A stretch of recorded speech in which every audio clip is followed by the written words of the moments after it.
Dans les établissements industriels et structures publiques de l'État, on n'est pas loin de l'activation du plan d'opération interne. C'est pour faire face à d'éventuelles catastrophes et urgences environnementales.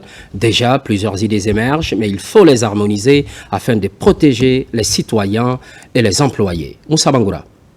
Comment prévenir les risques potentiels auxquels les populations sont exposées? La question est en débat à Conakry.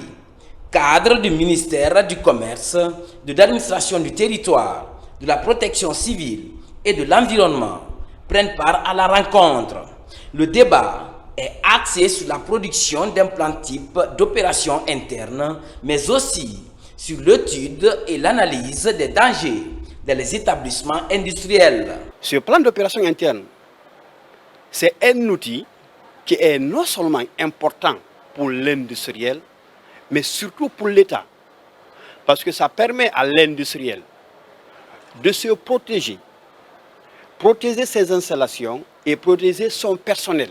L'initiative est du Centre national de gestion des catastrophes et urgences environnementales.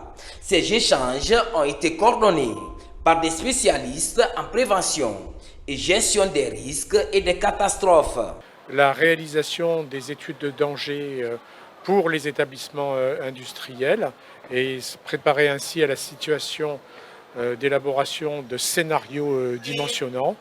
Et la deuxième partie concerne la conception d'un guide pour élaborer et concevoir les plans d'opération interne qui sont nécessaires à la conduite des opérations par l'industriel lui-même. Avoir la même compréhension de la problématique de gestion des risques et savoir qu'il y a différents types de risques et que dans la chaîne de gestion du risque, nous avons tous nos rôles à jouer et que ces rôles sont complémentaires. Lorsqu'un maillon de la chaîne est faible, c'est toute la chaîne qui connaît une défaillance.